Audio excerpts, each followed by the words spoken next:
Selamat sore Bapak dan Ibu sekalian. Hari Rabu ini adalah hari yang kita dedikasikan untuk hari kebaktian doa. Oleh karena kasih-Mu ya Bapak yang tidak berkesudahan, kami mendapatkan kesempatan untuk berkomunikasi dengan-Mu melalui kebaktian doa di malam hari ini. Bapak dan Ibu sekalian, kami semua bersyukur atas kesehatan yang Bapak kita di surga berikan kepada kita.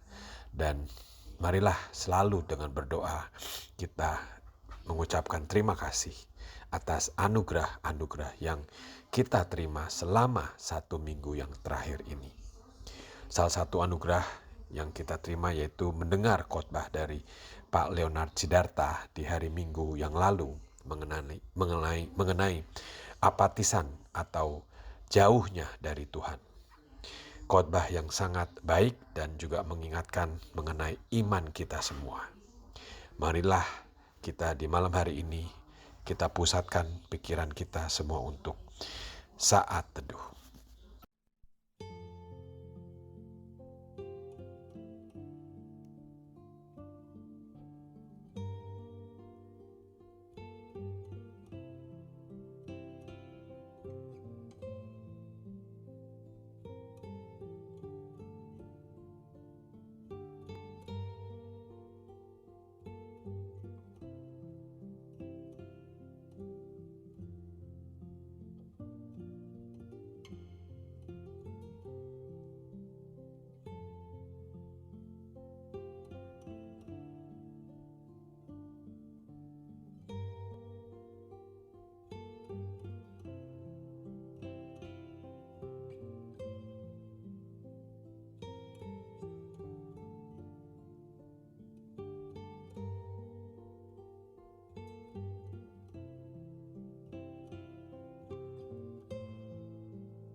Nats panggilan di malam hari ini diambil dari buku Roma pasal 11 ayat 36 yang berbunyi, sebab segala sesuatu adalah dari Dia dan oleh Dia dan kepada Dia. Bagi Dialah kemuliaan sampai selama-lamanya.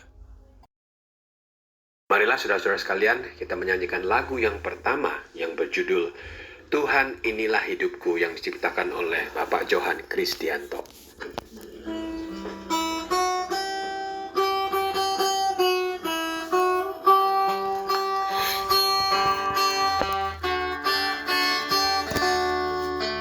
Tuhan inilah hidupku,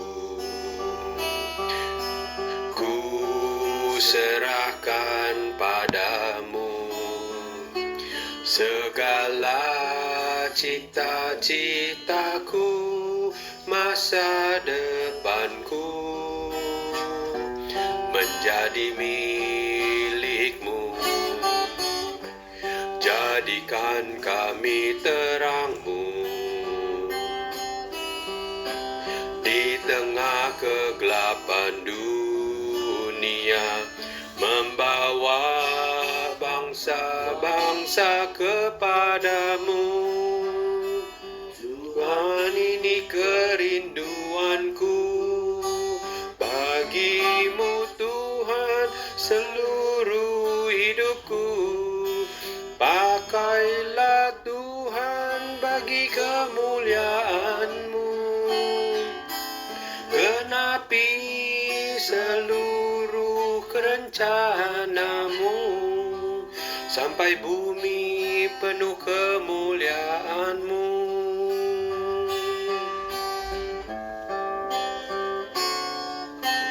Tuhan inilah hidupku,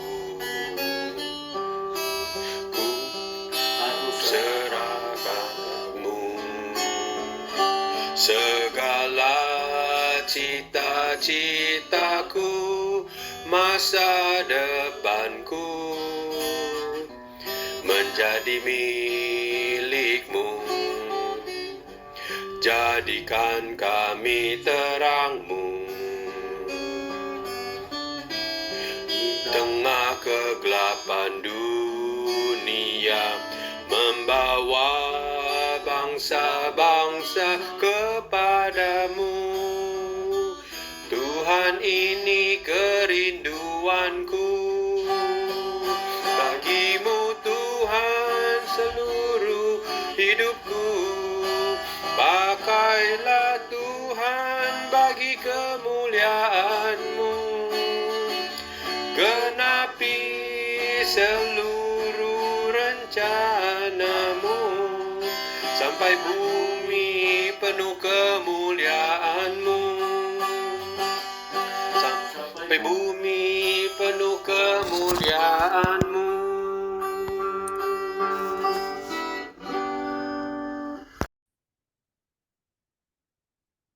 Selamat malam, jemaat sekalian dikasihi Tuhan. Mari pada saat ini kita mengawali ibadah kita berdoa kepada Tuhan. Bapa kami yang di surga, kami bersyukur ya Tuhan, Engkau telah menyertai kami sepanjang hari ini, dan pada malam hari ini kami boleh mengambil waktu untuk berdoa di dalam kebaktian doa ini. Kami serahkan ya Bapa, saat kami sebentar akan juga mendengarkan kebenaran firman-Mu, dan juga kami akan bersama-sama mengambil waktu untuk berdoa. Kiranya Engkau yang beracara, kiranya Engkau yang memberkati dari awal hingga akhirnya. Kiranya Engkau boleh menolong kami untuk kami menaikkan syafaat kami, hati kami boleh terfokus kepada Engkau. Terima kasih Bapa Surgawi, kami serahkan ibadah kebaktian doa ini dari awal hingga akhirnya. Di dalam nama Tuhan Yesus, kami berdoa. Amin.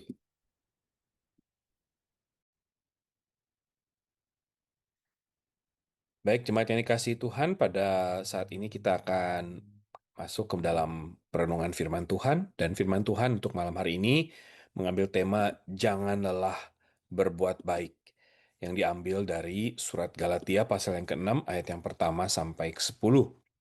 Surat Galatia pasal yang ke-6 ayat pertama sampai ke-10. Saya akan membacakan bagi kita semua. Saudara-saudara, kalaupun seorang kedapatan melakukan suatu pelanggaran, maka kamu yang rohani harus memimpin orang itu ke jalan yang benar dalam roh lemah lembut, sambil menjaga dirimu sendiri, supaya kamu juga jangan kena pencobaan. Bertolong-tolonganlah menanggung bebanmu. Demikianlah kamu memenuhi hukum Kristus. Sebab kalau seorang menyangka bahwa ia berarti, padahal ia sama sekali tidak berarti, ia menipu dirinya sendiri. Baiklah, tiap-tiap orang menguji pekerjaannya sendiri, maka ia boleh bermegah melihat keadaannya sendiri dan bukan melihat keadaan orang lain, sebab tiap-tiap orang akan memikul tanggungannya sendiri. Dan baiklah dia yang menerima pengajaran dalam firman, membagi segala sesuatu yang ada padanya dengan orang yang memberikan pengajaran itu. Jangan sesat, Allah tidak membiarkan dirinya dipermainkan.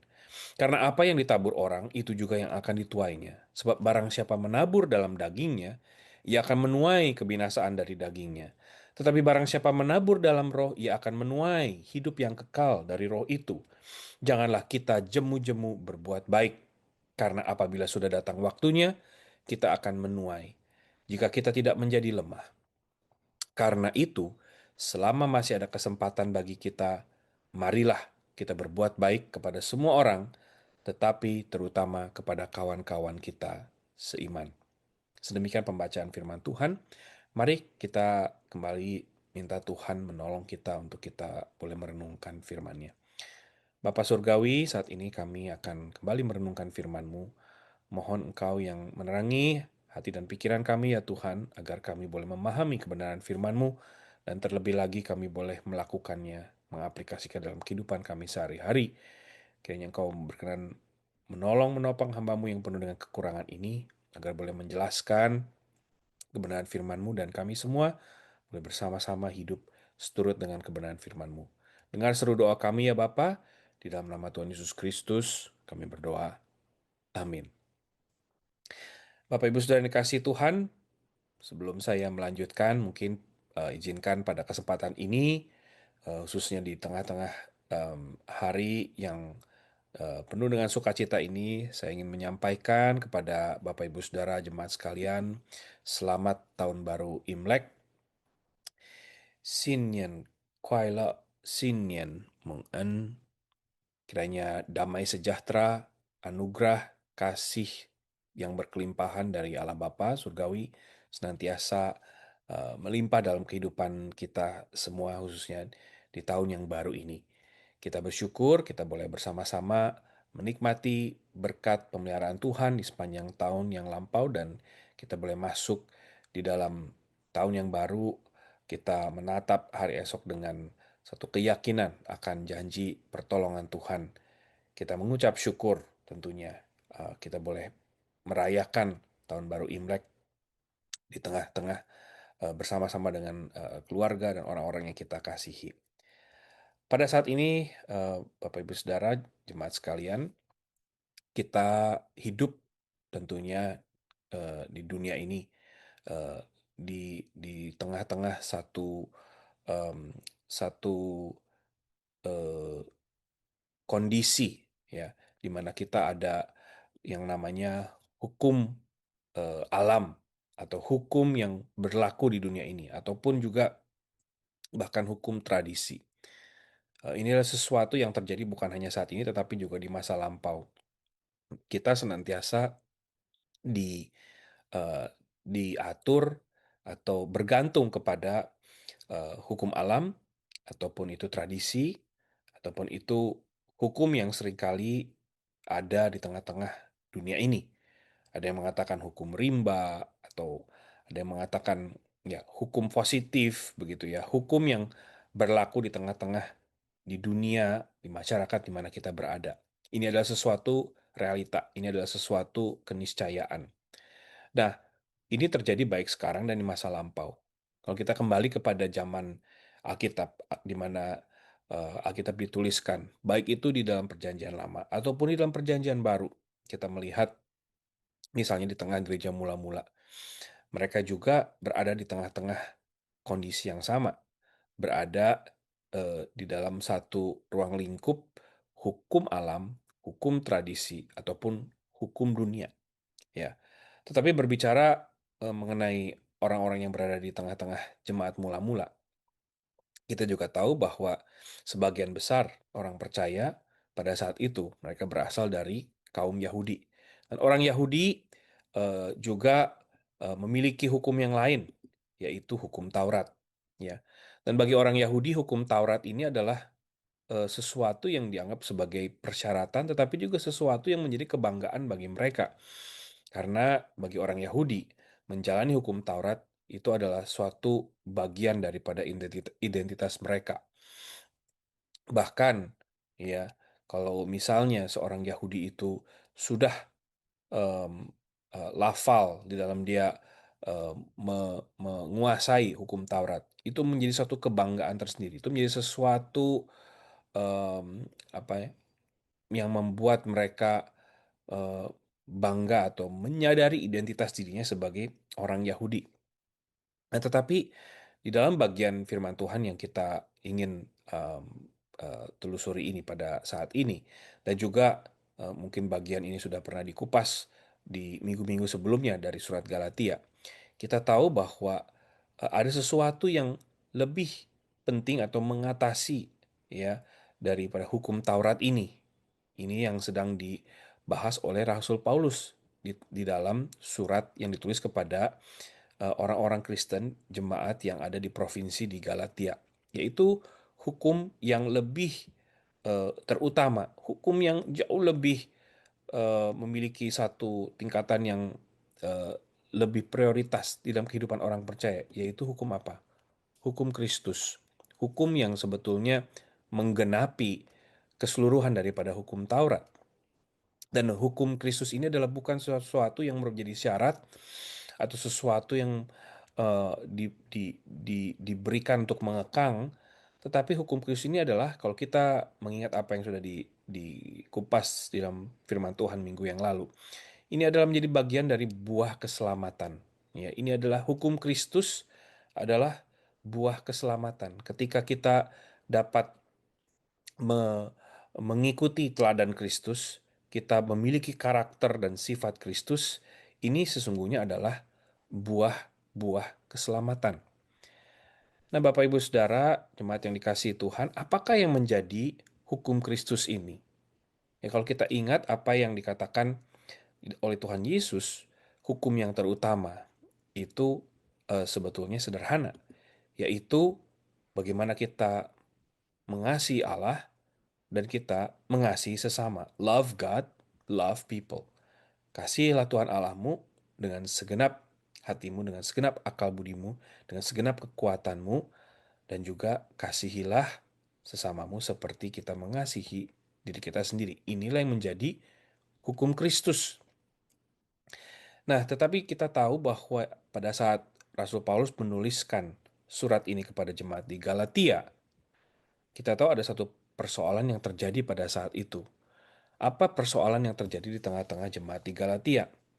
Yang terjadi adalah gereja atau di tengah-tengah jemaat orang-orang percaya pada saat itu, persekutuan orang percaya atau gereja itu, ya, koinonia itu, ya, gereja atau eklesia itu bukan menjadi satu tempat di mana terjadi hukum Kristus, ya, di mana ada kebaikan Kristus, kebaikan Tuhan yang dinyatakan, tetapi pada saat itu lebih banyak terjadi perdebatan secara teologis. Manakah yang lebih utama? Manakah yang lebih tinggi derajatnya? Orang-orang yang berlatar belakang Yahudikah atau mereka yang adalah pengikut Kristus yang bukan Yahudi, begitu ya. Manakah yang lebih terutama? Manakah yang lebih tinggi? Manakah yang lebih apa namanya memiliki suatu suatu apa namanya prioritas yang dipentingkan di tengah-tengah gereja Tuhan. Nah, itulah perdebatan-perdebatan itu yang lebih banyak terjadi. Sementara Rasul Paulus sendiri merindukan, ya, pada saat itu bahwa eh, gereja Tuhan menjadi satu tempat di mana ada terjadi em, suatu suatu tindakan, ya, di mana jemaat itu saling menyatakan kebaikan. Ini yang menjadi kerinduan Rasul Paulus pada saat itu, tetapi ini yang tidak terjadi. Nah, inilah yang sedang Rasul Paulus katakan di dalam surat Galatia, khususnya di dalam bagian ini, di dalam bagian yang tadi kita baca. Pertanyaannya, ya, em, mengapa pada saat itu eh, hal ini tidak terjadi? Mengapa pada saat itu Rasul Paulus sampai harus memberikan nasihat mengenai bagaimana jemaat perlu berbuat baik dan bukan hanya berbuat baik tetapi tidak lelah untuk berbuat baik. Nah, pada saat ini kita ingin merenungkan kira-kira sebetulnya mengapa manusia itu bisa berbuat baik. Mungkin kita mulai dari pertanyaan itu dulu. Mengapa manusia itu berbuat baik? Apa yang mendasari seorang manusia untuk dapat menyatakan satu perbuatan baik? Ada banyak hal, ada beberapa macam alasan, ada beberapa hal yang kita bisa lihat sebagai mungkin motivasi, hal yang mendorong seseorang untuk bisa berbuat baik. Misalnya salah satunya adalah kita tahu banyak orang yang melakukan satu kebaikan demi mengejar pahala. Ya, pahala di sini maksudnya adalah ingin mengejar satu apa? Ingin eh, memiliki kehidupan setelah kematian, begitu ya. Pahala itu kan sesuatu yang didapat setelah seseorang itu tidak ada. Artinya ingin diselamatkan sebetulnya. Ingin mendapatkan kehidupan setelah kematian. Itu sebabnya dia melakukan satu kebaikan demi mengejar pahala. Ini yang banyak terjadi. Ya, orang-orang yang memang senang melakukan kebaikan karena ada alasan ini. Atau misalnya yang kedua adalah orang melakukan kebaikan karena mereka takut karma, takut mengalami suatu musibah atau sesuatu peristiwa yang tidak diinginkan di kemudian hari, maka mereka menabung kebaikan karena mereka percaya akan karma. Ya, ini juga kita tidak tidak jarang kita jumpai seperti ini. Kalau ditanya orang jawabannya seperti ini. Atau mungkin ini motivasi yang lain yang mungkin tidak terlalu terlihat. Ada orang yang melakukan kebaikan ternyata mungkin berharap bisa mendapatkan imbalan atau mendapatkan sesuatu imbal balik, ya, entah itu secara imbalan yang secara fisik begitu ya, secara material, atau imbalan secara mungkin dia mendapatkan satu reputasi begitu. Dia mendapatkan satu penghargaan, atau dia mendapatkan satu apa namanya, satu posisi mungkin, ya. Em, bahwa orang-orang bisa melihat bahwa oh, dia melakukan satu kebaikan. Jadi ada sesuatu reward, satu imbalan yang diterima, ya. Atau misalnya ada orang yang melakukan kebaikan karena dia mau menebus kesalahan. Dia pernah melakukan satu kesalahan di masa lalu, maka dia lakukan kebaikan supaya apa, kesalahan yang pernah dilakukannya itu bisa terhapus atau ditebus dengan kebaikan yang dilakukan ini. Ini juga tidak jarang kita jumpai. Atau ada satu istilah yang dikatakan sebagai psychological reward, bahwa seseorang itu ketika melakukan kebaikan itu dia mendapatkan satu kepuasan tersendiri karena dia merasa dirinya itu berharga. Dia merasa dirinya itu memiliki satu satu satu status, atau eh, apa namanya, sudah melakukan sesuatu yang bermakna, ya, menemukan satu tujuan dalam hidup yang membuat dia mendapatkan satu kepuasan mungkin, ya. Jadi kalau kita lihat ada berbagai macam alasan di mana manusia, seseorang itu bisa melakukan satu perbuatan baik. Tapi kalau kita melihat dari hal-hal ini, kita bisa melihat bahwa semuanya ini adalah kurang lebih berfokus kepada kepentingan dirinya, ya.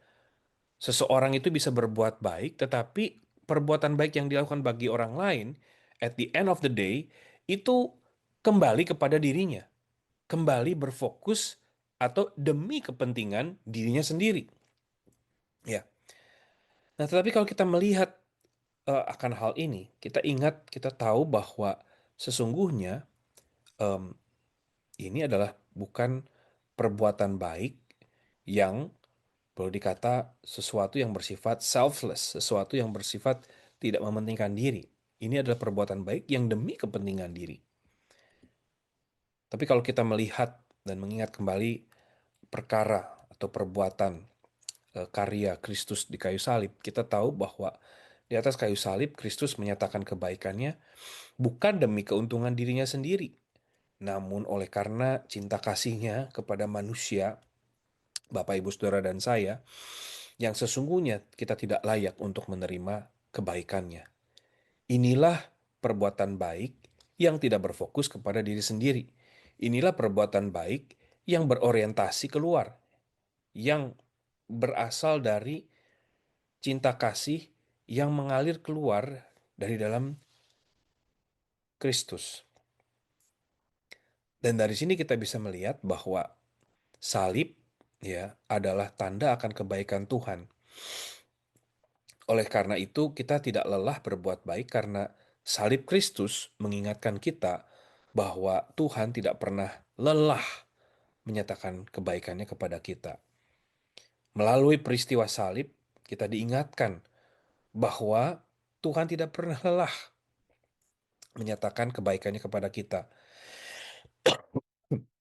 Tuhan tidak pernah lelah mengasihi kita. Tuhan tidak pernah lelah melimpahkan kasih setianya kepada kita. Oleh sebab itu, hal itu mendorong kita untuk kita tidak lelah di dalam kita berbuat baik. Nah, inilah yang dikatakan sebagai hukum Kristus yang tadi sudah dikatakan oleh Rasul Paulus.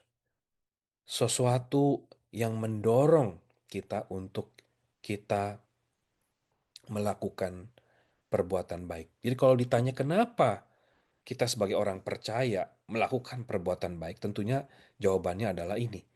Karena kita mengikuti memenuhi hukum Kristus. Nah, sekarang pertanyaannya yang ingin kita lihat bersama adalah bagaimana kita melakukannya. Bagaimana kita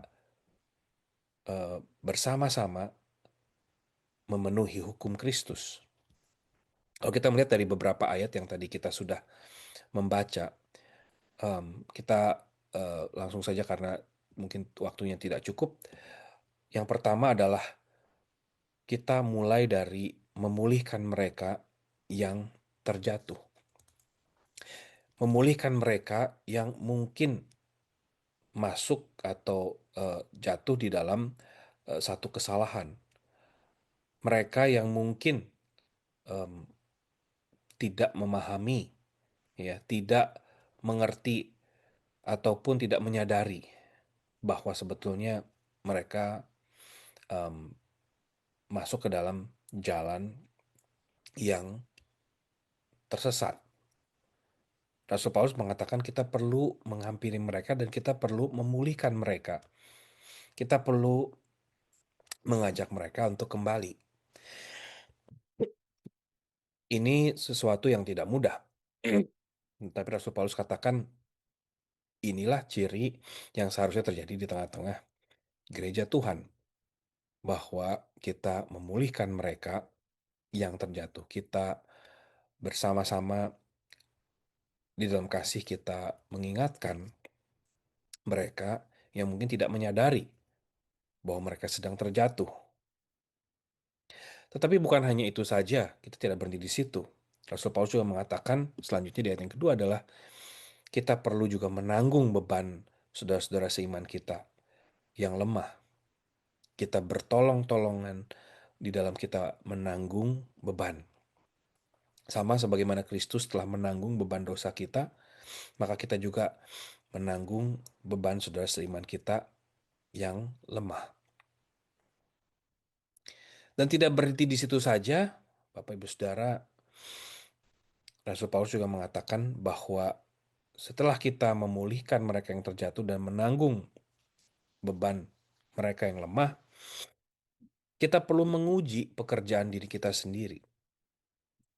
Artinya kita tidak memegahkan diri, tetapi justru kita menguji diri kita sendiri apakah kita sungguh-sungguh melakukan ini karena kita memang mau memenuhi hukum Kristus, karena memang kita mau meneladani Kristus yang tidak berfokus kepada dirinya sendiri.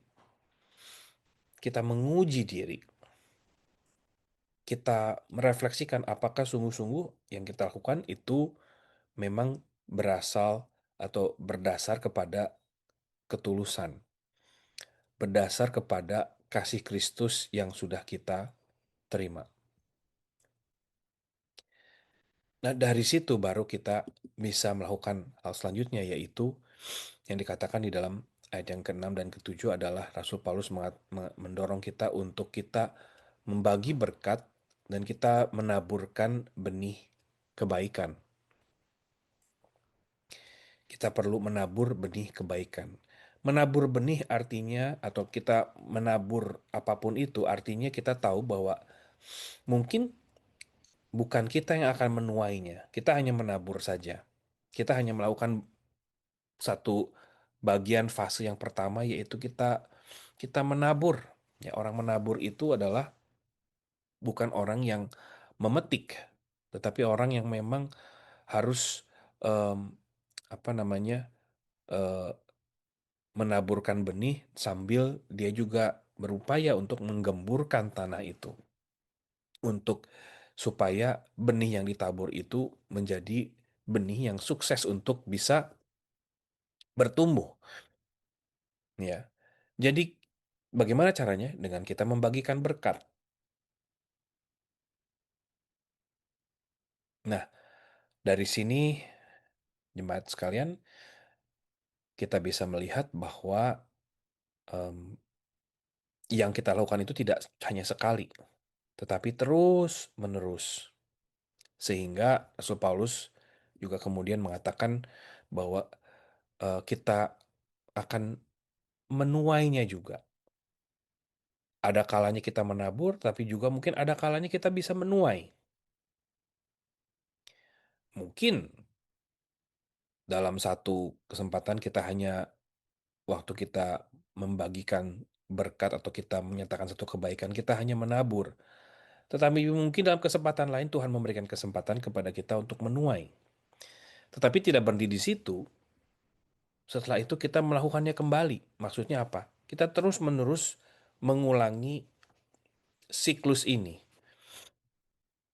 Artinya kita tidak berhenti di menuai, tetapi kita kembali melakukan dari bagian yang pertama itu tadi, secara berkelanjutan. Maka inilah yang dikatakan Paulus sebagai satu siklus daripada hukum Kristus. Kita mempraktekkan kebaikan Allah yang dinyatakan melalui Kristus. Sama seperti Kristus yang memulihkan kita, menanggung beban kita. Kristus yang menyatakan kebaikannya, Kristus yang juga terus tidak pernah berhenti, tidak pernah lelah untuk mengasihi kita. Itu yang juga perlu terjadi dalam kehidupan kita. Pertanyaannya Bapak Ibu Saudara, sanggupkah? Siapkah? Dan apakah kita memiliki satu kerinduan ini untuk kita memenuhi hukum Kristus? Saya ingin menutup perenungan ini dengan satu em, ilustrasi yang mungkin kita alami, yaitu khususnya di dalam konteks kita merayakan Tahun Baru Imlek. Ya, biasanya kalau orang merayakan Tahun Baru Imlek, biasanya yang diingat itu biasanya bagi angpau atau makan-makan begitu ya. Itu tentunya adalah tradisi yang sering eh, kita lakukan ya. Tapi ada satu tradisi yang menarik di dalam budaya orang Tionghoa yang dilakukan di dalam konteks Tahun Baru Imlek ya. Yaitu adalah satu tradisi yang dikatakan sebagai spring cleaning ya. Satu tradisi di mana em, em, segenap penghuni rumah itu ya, eh, seisi rumah di dalam keluarga kita itu biasanya kan kita diajar oleh orang tua ya. Ketika kita mempersiapkan untuk Tahun Baru Imlek, satu hal yang perlu kita lakukan sebelum kita menerima angpau, mungkin waktu kita masih kecil atau kita makan bersama, kita perlu melakukan yang namanya bersih-bersih ya. Kita perlu melakukan yang namanya beres-beres. Bapak Ibu Saudara, kalau kita mengingat tradisi ini, mungkin ini adalah salah satu bagian atau tradisi yang jarang dibahas atau mungkin terlupakan. Karena biasanya orang selalu asosiasinya ingatnya itu adalah angpau dan makan-makan begitu ya. Tetapi bagian beres-beresnya ini mungkin nggak terlalu mau diingat. Kenapa? Karena seringkali bagian ini adalah bukan bagian yang mengenakan, karena di sini adalah bagian di mana kita harus melakukan sesuatu ya, atau kita bekerja, kita berupaya untuk bisa membereskan atau membersihkan rumah. Dan tentunya kadang-kadang ini memakan waktu yang tidak singkat ya. Nah, pertanyaannya, untuk apa kita melakukan hal ini? Ya kita memang diajarkan bahwa kalau menurut orang dulu katanya ya membersihkan rumah itu ya khususnya dalam konteks di dalam tradisi di Tiongkok begitu ya. Orang dulu membersihkan rumah itu katanya menolak bala, menolak ketidakmujuran dan lain sebagainya supaya tahun baru itu membawa kemujuran, membawa keberuntungan, membawa membawa rejeki dan lain sebagainya.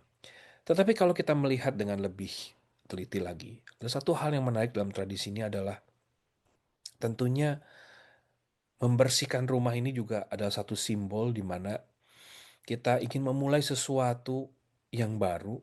Kita ingin memastikan supaya debu-debu itu tidak mengotori rumah kita, ya. Debu-debu itu tidak apa namanya membuat eh, anggota keluarga itu sakit, ya. Karena kalau ada debu itu biasanya sakit. Tetapi kita melakukan pembersihan ini supaya kita boleh bersama-sama merayakan Tahun Baru Imlek ini dalam suasana yang bersih, dalam suasana yang segar, di dalam satu kondisi yang nyaman. Nah, Bapak Ibu Saudara, pertanyaannya apakah karena eh, untuk membersihkan ini bukan sesuatu tindakan atau bukan sesuatu bagian yang menyenangkan, apakah kita akan eh, eh, menolak begitu saja? Tentunya tidak, ya. Walaupun ini terasa berat seperti sebuah kewajiban, tetapi kita akan melakukannya. Kenapa? Karena kita tahu ada satu value, ada satu nilai yang berharga di dalam tradisi ini. Maka sama halnya jemaat sekalian, ketika kita melihat pentingnya, kita sudah melihat tadi pentingnya berbuat baik, ya. Walaupun mungkin pada awalnya perbuatan baik itu bukan sesuatu yang otomatis bisa terjadi, yang bisa otomatis kita lakukan, ya. Karena tentunya daripada memberikan kebaikan, kita lebih senang menerima kebaikan, bukan? Tetapi lama-kelamaan sama seperti kita ketika kita melakukan tradisi, ya, membersihkan rumah sebelum tahun baru Imlek ini. Maka hal yang tadinya terasa berat dan terasa terasa apa namanya em, sulit itu, ya, akan menjadi menyenangkan, akan menjadi sesuatu yang justru kita tunggu-tunggu, kita nanti-nantikan.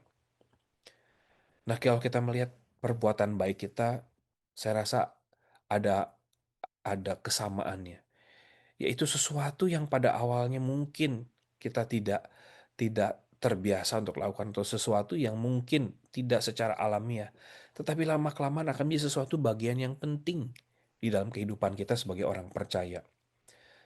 Sehingga sama halnya ketika kita melakukan bersih-bersih ini, ya, ini menjadi sesuatu yang justru bagian penting di dalam kehidupan kita orang percaya. Dan saya percaya inilah yang dirindukan oleh Rasul Paulus di dalam kehidupan kita. Oleh sebab itu kita bisa melihat bahwa melalui kebaikan yang kita lakukan, kebaikan Allah kepada kita itu menjadi kebaikan Allah melalui kita. Sekali lagi, kebaikan Allah kepada kita itu menjadi kebaikan Allah melalui kita. God's goodness to us becomes God's goodness through us. Kiranya itu yang boleh terjadi dalam kehidupan kita. Kiranya itu yang boleh kita alami dalam kehidupan kita. Kita bersama-sama memenuhi hukum Kristus. Mari kita berdoa. Bapa Surgawi, kami bersyukur untuk firman-Mu. Kami bersyukur untuk Rasul Paulus yang mengingatkan kami untuk kami hidup menyatakan kebaikan kepada orang-orang di sekitar kami. Sungguh ya Tuhan, ini adalah satu waktu dan momen yang pas ketika kami bersama-sama merayakan Tahun Baru Imlek. Kami diingatkan akan cinta kasih Tuhan dan kebaikan Tuhan yang berkelimpahan dalam hidup kami. Sehingga melalui hidup kami, kami juga boleh menyatakan kebaikan itu kepada orang-orang di sekitar kami. Bantu kami ya Tuhan, dengan pertolongan Roh Kudus-Mu, memberikan kekuatan kepada kami untuk kami boleh menggenapi kebenaran firman-Mu. Terima kasih Bapa Surgawi, kami serahkan hidup kami di dalam tangan-Mu. Di dalam nama Tuhan Yesus Kristus, kami berdoa. Amin. Marilah kita menyanyikan lagu yang kedua yang berjudul Give Thanks, untuk kita semua menyiapkan hati dan pikiran kita kembali kepada apa yang sudah Tuhan berikan kepada kita semua. Marilah kita menyanyikan lagu Give Thanks.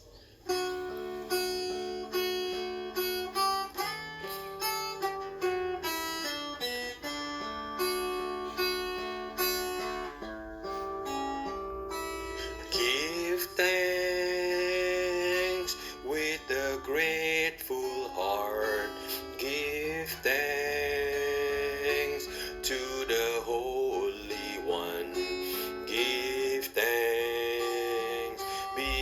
because He's given Jesus Christ, His Son. Give thanks with a grateful heart.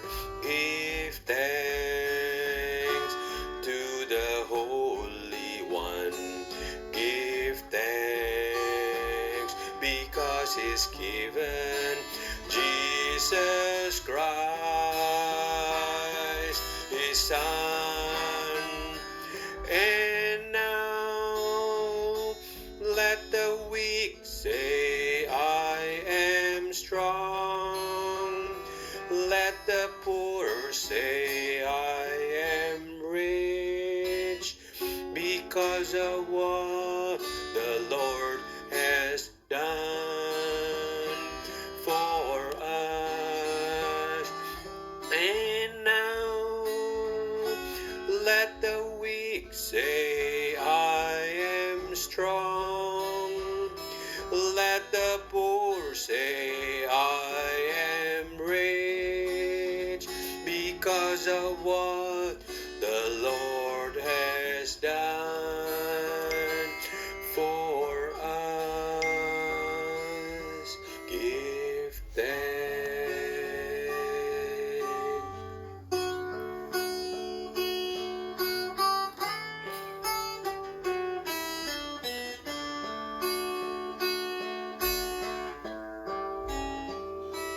Give thanks with a grateful heart. Give thanks to the Holy One. Give thanks because He's given Jesus Christ, His Son. Give thanks with a grateful heart. Give thanks to the Holy One.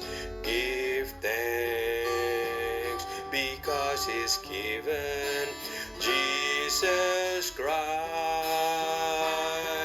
His Son. And now let the weak say, I am strong.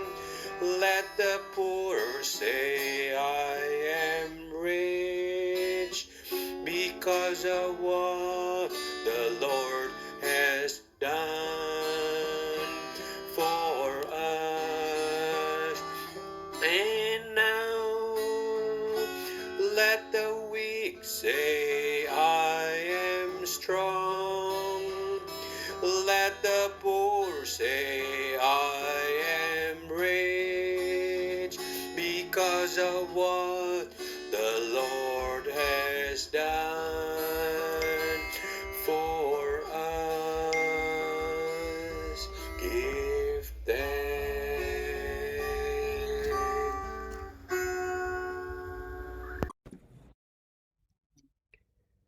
Baik, pada saat ini jemaat sekalian kita akan masuk ke dalam saat kita akan berdoa. Mari kita mengambil waktu, kita mempersiapkan hati kita sebelum kita memasuki doa-doa, pokok-pokok doa syafaat yang akan kita panjatkan. Mari kita mengambil waktu sejenak untuk kita berdoa secara pribadi. Sebagaimana kita ketahui bersama, pada hari ini, hari Rabu adalah Rabu yang menandai hari pertama di dalam memasuki masa Prapaskah. Pada hari ini, pada hari Rabu ini adalah dikenal di dalam tradisi gerejawi sebagai hari Rabu Abu. Oleh sebab itu, di dalam hari yang pertama memasuki masa Prapaskah, kita boleh bersama-sama berkesempatan untuk mengenang karya keselamatan yang dikerjakan oleh Tuhan Yesus Kristus. Kita mengambil waktu sejenak untuk kita boleh di dalam masa Prapaskah ini kita kembali menyelami kasih Bapa yang dinyatakan melalui karya penebusan Kristus. Mari kita mengambil waktu, kita berdoa secara pribadi. Kita datang kepada Tuhan dengan segenap keberadaan kita. Kita datang kepada Tuhan dengan segenap pergumulan kita. Kita mohon kepada Tuhan agar kiranya di dalam masa Prapaskah ini kita boleh bersama-sama diperbarui untuk kita hidup seturut serupa dengan Kristus. Mari kita mengambil waktu, kita berdoa secara pribadi.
Baik, pada saat ini kita akan melanjutkan, kita akan menaikkan doa-doa kita. Yang pertama kita akan berdoa bagi gereja Tuhan.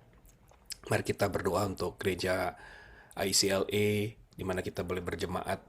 Kita mendoakan para hamba-hamba Tuhan untuk gembala lokasi kita, Pendeta Yahya Santoso, bersama dengan Ibu Penginjil Yung Yung dan segenap para diaken pengurus yang dipercaya untuk memimpin dan melayani, juga segenap rekan tim kerja dan aktivis di berbagai bidang pelayanan yang ada di tengah-tengah gereja kita, baik itu di dalam bidang penyembahan, di dalam bidang pemuridan, di dalam bidang persekutuan, di dalam bidang pelayanan, dan di dalam bidang misi dan pengabaran Injil. Kita juga berdoa untuk jemaat yang ada di tengah-tengah gereja kita, baik itu jemaat kebaktian bahasa Indonesia maupun kebaktian bahasa Inggris, English Service. Kita minta mohon Tuhan yang memberkati, Tuhan yang menyertai dan memimpin gerejanya. Mari kita mengambil waktu, kita berdoa bagi gereja Tuhan. Bapa kami dalam surga, pada saat ini kami datang kepadamu. Kami membawa gereja kami ke dalam tangan Tuhan. Kami menyadari ya Tuhan bahwa gereja ini adalah milik-Mu. Gereja ini adalah karya Tuhan sendiri yang boleh menyertai sampai kepada hari ini. Kami berdoa secara khusus untuk para hamba Tuhan yang Kau telah kirim dan Kau telah tetapkan untuk melayani bersama-sama di tengah-tengah gereja ini. Kami berdoa ya Tuhan untuk hamba-Mu Pak Yahya beserta dengan Ibu Yung Yung, untuk hamba-Mu dan juga rekan-rekan yang bersama-sama di dalam kepengurusan, di dalam kemajelisan. Berdoa ya Tuhan, mohon hikmat Tuhan, mohon pertolongan Tuhan, mohon kekuatan dari Tuhan. Ada begitu banyak hal yang kami rindukan untuk boleh terjadi di tengah-tengah gereja Tuhan. Pertumbuhan secara rohani, pertumbuhan secara kualitas maupun kuantitas, pertumbuhan di dalam persekutuan kami, di dalam kami juga boleh bersama-sama menggumuli rencana dan kehendak Tuhan bagi gereja kami. Berdoa untuk setiap tim kerja aktivis, rekan-rekan sepelayanan yang boleh bahu-membahu melayani. Kami berdoa ya Tuhan, kami menyadari bahwa kami tidak sanggup kalau kami mengandalkan kekuatan kami sendiri. Oleh sebab itu kami mau bergantung sepenuhnya kepada pertolongan Tuhan, kepada kemurahan Tuhan, karena kami sungguh memerlukan Tuhan. Kami berdoa juga khususnya untuk setiap jemaat yang telah Kau percayakan di tengah-tengah gereja kami. Kami berdoa untuk jemaat baik kebaktian bahasa Indonesia maupun bahasa Inggris. Kami rindu ya Tuhan, agar jemaat-Mu boleh setiap hari mengalami akan kebaikan Tuhan, akan pertolongan Tuhan, akan kehadiran Tuhan. Bapa, inilah seru doa kami. Kiranya Engkau terus memimpin gereja-Mu, khususnya di tengah-tengah memasuki tahun pelayanan di tahun 2026 ini. Kami tidak tahu akan hari esok ya Tuhan, tetapi kami boleh mempercayakan hidup kami, pelayanan kami, di tangan Dia yang memegang hari esok, yaitu Kristus sendiri. Kami berdoa ya Tuhan, Engkau memberkati menyertai gereja-Mu. Di dalam nama Tuhan Yesus Kristus, kami berdoa dan berserah. Amin. Selanjutnya kita akan berdoa untuk persiapan ibadah pada hari Minggu ini. Hari Minggu ini kita akan bersama-sama mengadakan perayaan memperingati Tahun Baru Imlek bersama di dalam Combined Service. Mari kita berdoa untuk pengkhotbah tamu kita, yaitu Pendeta Yohanes Adri Hartopo, yang akan menyampaikan kebenaran firman Tuhan. Kita berdoa untuk rekan-rekan yang melayani dalam bidang ibadah dan musik, song leaders, singers, pemusik. Kita berdoa juga untuk rekan-rekan yang melayani dalam peralatan audiovisual, multimedia, dan digital ministry, YouTube, supaya Tuhan memberkati setiap anak-anak Tuhan yang melayani, menyertai, memberikan kesehatian, boleh melayani bersama-sama. Kita juga mendoakan setiap alat-alat yang kita akan pakai supaya semua berjalan dengan berfungsi dengan baik. Kita juga tidak lupa mau berdoa buat teman-teman yang melayani di dalam tim ushers yang menyambut setiap jemaat, setiap tamu, juga rekan-rekan yang melayani dalam konsumsi yang mempersiapkan makanan. Kita juga tidak lupa berdoa untuk guru-guru Sunday School dan Middle School yang mengajar setiap murid yang Tuhan percayakan. Mari kita berdoa untuk persiapan ibadah minggu pada hari Minggu ini tanggal 22 Februari. Mari kita berdoa.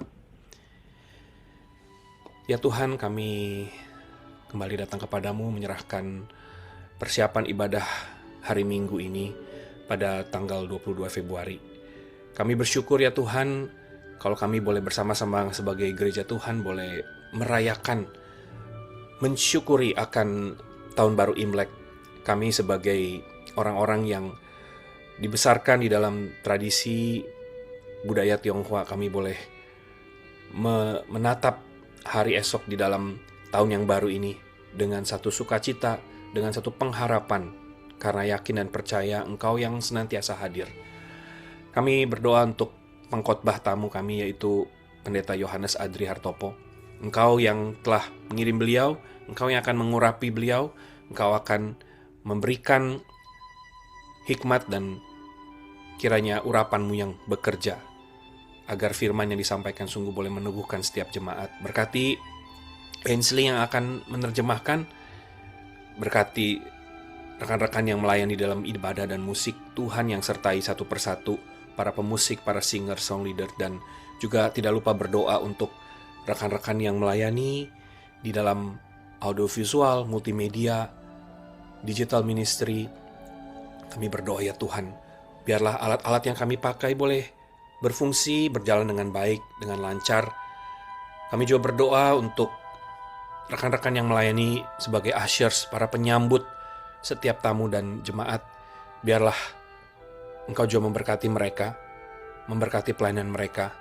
Biarlah sungguh ada sukacita yang terpancar dari sapaan dan sambutan mereka. Kami juga tidak lupa berdoa untuk rekan-rekan yang melayani di bidang konsumsi, mempersiapkan makanan. Berdoa untuk mereka ya Tuhan, di tengah-tengah kesibukan mereka boleh berjelilah mempersiapkan makanan. Kami sungguh bersyukur ada rekan-rekan yang bersedia untuk mengambil bagian di dalam pelayanan yang tidak mudah ini ya Tuhan. Kau berkati mereka. Demikian juga kami berdoa untuk guru-guru Sunday School dan Middle School yang melayani mengajar, baik mereka yang mengajar mulai dari usia yang terkecil, yaitu usia anak-anak toddler atau balita di dalam kelas nursery, sampai kepada children yang terbagi dua kelompok, dan juga rekan-rekan yang melayani di middle school. Kami berdoa untuk mereka ya Bapa, Tuhan yang berikan kepada mereka hikmat, berikan kepada mereka kreativitas, dan juga biarlah setiap anak-anak yang berada di tengah-tengah kelas Sunday School boleh mengalami dan boleh mengenal akan Tuhan Allah pencipta mereka. Terima kasih ya Bapa, kami serahkan sekali lagi persiapan ibadah pada hari Minggu ini ke dalam tangan-Mu. Engkau berkarya, Engkau bekerja, dan Engkau yang dimuliakan. Di dalam nama Tuhan Yesus Kristus kami berdoa. Amin. Kita akan melanjutkan dengan mendoakan saudara-saudara seiman kita yang masih terus memerlukan uluran tangan Tuhan, pemulihan dari Tuhan, kekuatan dari Tuhan. Kita terus mendoakan Bapak Vincent Fasio di dalam perawatan, di dalam pemulihannya. Kita juga terus berdoa untuk Ibu Achen di dalam perawatan dan pemulihannya. Kita juga mau mengingat Ibu Francis dan Pak Marius, Om Kian Leong yang beberapa waktu lalu mengalami batuk dan flu di tengah-tengah cuaca yang berubah-ubah ini. Mereka juga rindu untuk bisa bersama-sama kembali boleh beribadah. Kita juga terus mendoakan pemulihan Saudara Yosafat pasca kecelakaan yang dialami. Kita bersyukur dia sudah boleh kembali mulai beribadah, tetapi masih ada pemulihan di daerah dagu, di daerah bibirnya. Kita terus mohon Tuhan yang memberikan pemulihan yang sempurna. Bersyukur juga Saudara Yosafat sudah mulai bisa kembali melayani di English Service. Kita mengingat saudara-saudara seiman kita yang lain, bila Bapak Ibu Saudara mungkin mengingat ada di antara jemaat yang mungkin perlu untuk didoakan, mari kita mengingat mereka di dalam doa-doa kita, khususnya rekan-rekan kita yang sudah lama kita tidak melihatnya, mungkin tidak bisa beribadah bersama-sama secara in person di gereja kita. Mari kita mengingat mereka di dalam doa kita. Kita juga mendoakan kondisi perubahan cuaca hari-hari ini, di mana cuaca yang begitu ekstrim terjadi di tengah-tengah adanya angin dari selatan dan juga hujan yang terus-menerus turun. Kita berdoa mohon pertolongan dan perlindungan Tuhan bagi kita semua. Kita juga mau mengingat pada saat ini kepulangan penginjil Peter Tikwalu yang hari ini akan kembali ke Indonesia, tidak terbang bersama dengan keluarga untuk memulai pelayanan bersama dengan sinode gereja kita di Bandung yang akan melayani di bidang pendidikan di Sekolah Trimulya. Kita berdoa kiranya Tuhan yang menyertai Pak Peter di dalam setiap transisi dan adjustment, khususnya anak-anak yang masih kecil. Tuhan yang memimpin hambanya. Kita juga tidak lupa mendoakan perjalanan Pak Yahya dan Ibu Yung yang akan kembali ke LA beberapa hari kemudian, yaitu hari Jumat yang akan datang. Kita mendoakan perjalanan beliau berdua, Tuhan yang melindungi, Tuhan yang menyertai, memberikan perjalanan yang lancar, dan juga supaya di dalam perjalanan bisa beristirahat di tengah-tengah padatnya jadwal pelayanan. Beliau berdua, Tuhan yang memberikan kekuatan dan kesehatan khususnya. Mari pada saat ini kita mengambil waktu, kita berdoa untuk mengingat saudara-saudara seiman kita. Mari kita berdoa. Bapa Surgawi, pada saat ini kami mengingat untuk saudara-saudara seiman yang ada di tengah-tengah gereja kami, yang masih membutuhkan pemulihan dan uluran tangan Tuhan di tengah-tengah kelemahan fisik yang mereka alami. Kami berdoa untuk Pak Vincent Fasio di dalam pemulihan dan perawatan di rumah. Tuhan yang memberkati anakmu ini, memberkati Ibu Lilia yang mendampingi dan merawat. Kami juga mengingat Ibu Achen yang masih terus di dalam pemulihan pasca operasi lututnya.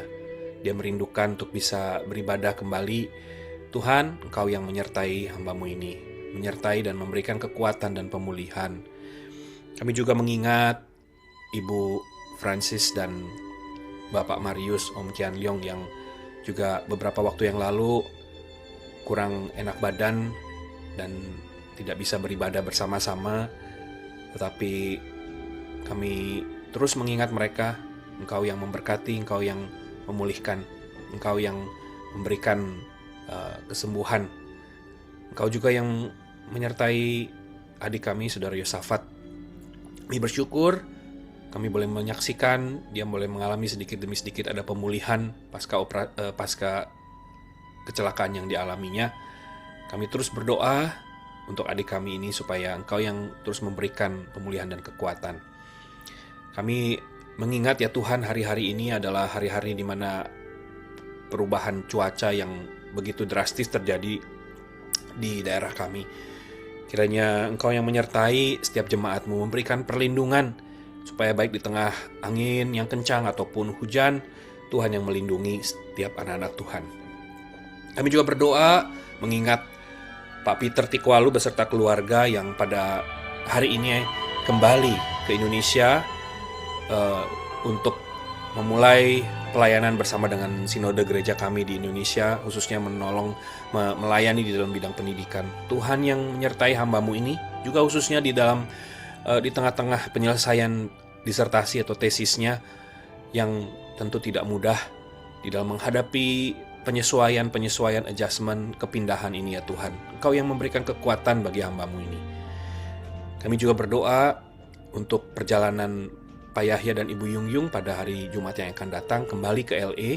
Tuhan yang menyertai mereka, Tuhan yang melindungi perjalanan mereka, Tuhan yang memberikan kelancaran di dalam penerbangan yang mereka tempuh, boleh tiba dengan selamat kembali di LA tanpa kekurangan atau suatu apapun. Kami sungguh rindu ya Tuhan, Engkau menyatakan anugerah-Mu, Engkau menyatakan pertolongan-Mu bagi saudara-saudari seiman kami ini ya Tuhan. Kami mengingat mereka di dalam doa. Mohon kiranya Engkau yang terus menyertai. Bapa, kiranya Engkau mendengar seluruh doa kami ini. Di dalam nama Tuhan Yesus Kristus kami berdoa. Amin. Baik, selanjutnya kita akan bersama-sama mengambil waktu untuk berdoa bagi dunia dan masyarakat. Kita terus mengingat negara kita, pemerintahan yang ada, yang Tuhan percayakan, baik mereka yang mengendalikan pemerintahan dari pusat maupun di daerah, di tingkat kota, bahkan di daerah di sekitar kita. Kita juga terus berdoa untuk dunia ini di tengah-tengah gejolak sosial politik yang masih terjadi, baik itu ketegangan-ketegangan yang ada di daerah antara Tiongkok dan Taiwan, antara beberapa negara di Skandinavia dan juga antara Rusia dan Ukraina dan daerah-daerah lain. Kita minta Tuhan yang berintervensi, Tuhan yang menyatakan pertolongannya, Tuhan yang boleh memberikan hikmat kepada para pemimpin-pemimpin dunia agar boleh diberikan suatu bijaksana di dalam mereka mengambil keputusan-keputusan yang penting, supaya boleh keputusan yang diambil itu adalah keputusan yang cermat, yang bukan menjadi suatu petaka tetapi membawa berkat, membawa kebaikan bagi bangsa dan negaranya yang dipimpinnya. Kita juga mengingat pengabaran Injil, khususnya kita akan memasuki tahun ke-50 di dalam Pekan Misi Penginjilan gereja kita pada tahun ini. Mari kita mengingat akan pelayanan misi. Kita berdoa untuk para misionari. Kalau kita mengenal mereka, kita mengingat mereka di dalam doa kita. Mari kita saat ini kita berdoa bagi pokok-pokok doa ini.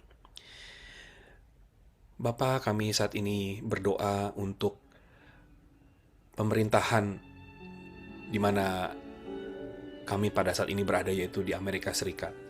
Kami menyerahkan ya Tuhan untuk pemerintahan kami, baik yang ada di pusat maupun di daerah, di tingkat kota, Bapa, kami serahkan supaya para pemerintahan yang memegang tanggung jawab besar ini sungguh boleh melaksanakan tanggung jawab mereka dengan hati-hati, dengan bijaksana, dengan satu prinsip untuk boleh mementingkan kepentingan rakyat banyak. Kami berdoa ya Tuhan untuk presiden yang ada di negara kami, untuk wakil presiden, untuk para menteri, untuk mayor, untuk wali kota yang ada di Los Angeles dan di tempat-tempat di sekitar kami. Tuhan yang memberikan hikmat dan pimpinan-Mu bagi mereka. Kami juga berdoa untuk bangsa-bangsa yang ada di dunia ini, khususnya di tengah-tengah gejolak sosial politik yang masih terjadi pada saat ini. Tuhan, kami rindu biarlah damai sejahtera Tuhan, keadilan Tuhan, kasih Tuhan, dan kebaikan itu boleh dinyatakan di tengah-tengah konflik-konflik yang terjadi.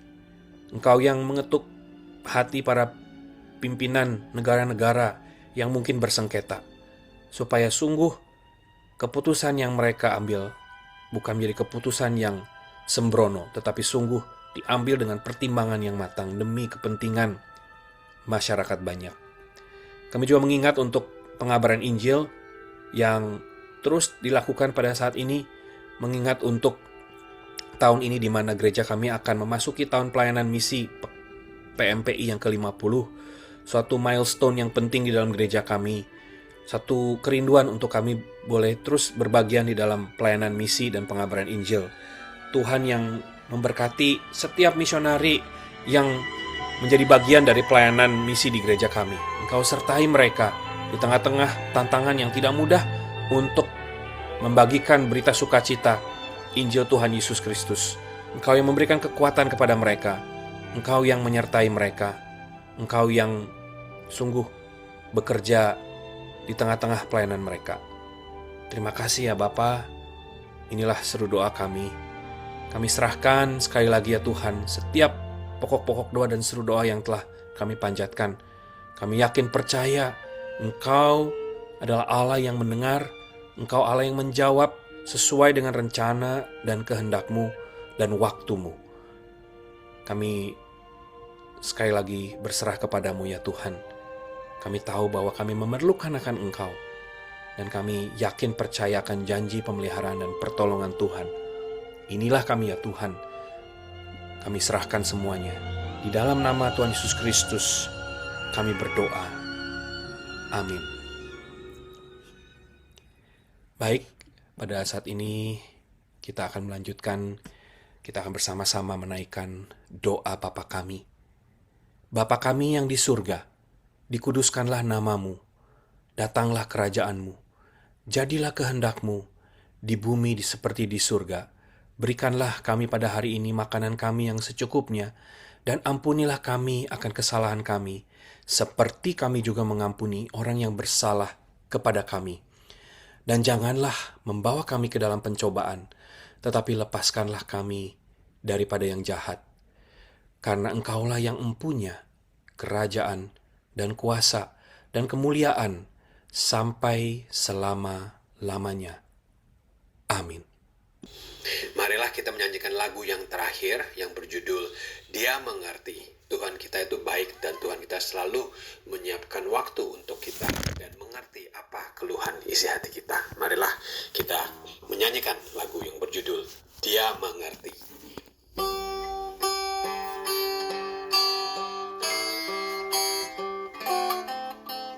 Terkadang kita merasa tak ada jalan terbuka, tak ada lagi waktu, terlambat sudah.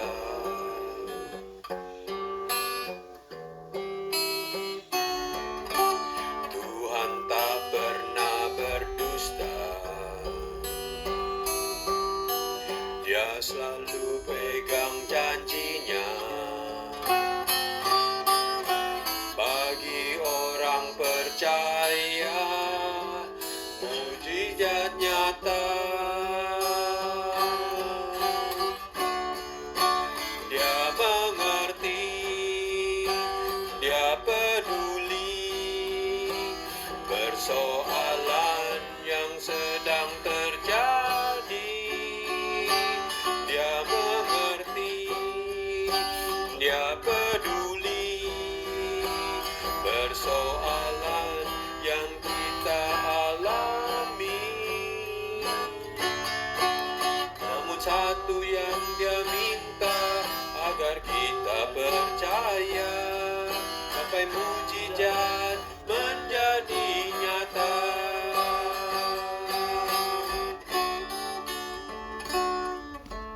Terkadang kita merasa tak ada jalan terbuka,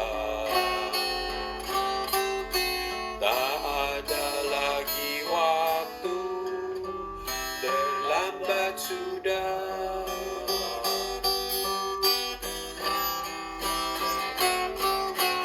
Tuhan tak pernah berdusta, Dia selalu pegang janjinya. Bagi orang percaya, mujizat nyata. Dia mengerti, Dia peduli persoalan yang sedang terjadi. Dia mengerti, Dia peduli persoalan yang kita alami. Namun satu yang Dia minta, agar kita percaya, sampai mujizat menjadi nyata.